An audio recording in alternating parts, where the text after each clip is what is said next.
देश में अपनी छाप छोड़ चुका है। स्थानीय व्यापारी और किसान अपनी मेहनत से किन्नू की मिठास पूरे देश में पहुंचा रहे हैं। कृषि अधिकारियों का भी कहना है कि श्रीगंगानगर की किन्नू की क्वालिटी और मिठास बेमिसाल है, मगर सरकार की बेरुखी के चलते किन्नू की मिठास दूसरे देशों में नहीं पहुंच पा रही है।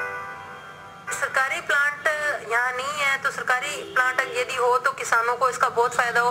जो कई बार अब जैसे प्रोडक्शन अच्छा हुआ है तो कई बार किन्नू एक्सपोर्ट के अभाव में खत्म हो जाता है, यानी कि वो सड़ गल जाता है। तो इससे अच्छा अगर यही सरकारी प्लांट हो तो उचित दाम उन्हें मिले और टाइम से उनकी प्रोसेसिंग हो तो उनको काफी लाभ प्राप्त हो सकता है। उत्पादन 25 से 30% एक्स्ट्रा उत्पादन हुआ है पिछली बार से इस बार।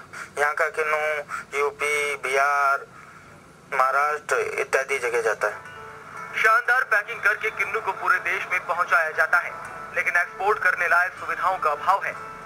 पिछले कई सालों से किसानों को उम्मीद थी कि बजट में मुख्यमंत्री किन्नू की प्रोसेसिंग से संबंधित किसी यूनिट की घोषणा करेंगे, मगर पिछले 4 सालों में ऐसी कोई घोषणा नहीं की गई। किसान एक्सपोर्ट सुविधाओं के साथ साथ अन्य सुविधाओं से भी वंचित हैं। डिमांड है कि किसानों को अच्छा, किसानों के लिए भाव अच्छे मिलेंगे किन्नू के। हाँ जी, तो जब वैक्सीन प्लांट लगेगा तो ये बाहर विदेशों में इसकी डिमांड बहुत ज्यादा बढ़ेगी। किसानों के लिए सीधा फायदा इसके अंदर होता। किसानों के लिए सरकारी अगर ये प्रोसेसिंग प्लांट आता तो उससे बहुत ज्यादा फायदा होगा उसके अंदर। मल्टीपर्पज प्रोसेसिंग प्लांट्स हो जिससे किसानों को लाभ मिले।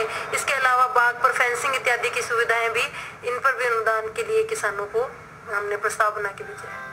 सरकार की बेरुखी के चलते किन्नू का बाजार दिन प्रतिदिन गिरता जा रहा है। किन्नू के भावों में भी कमी आई है।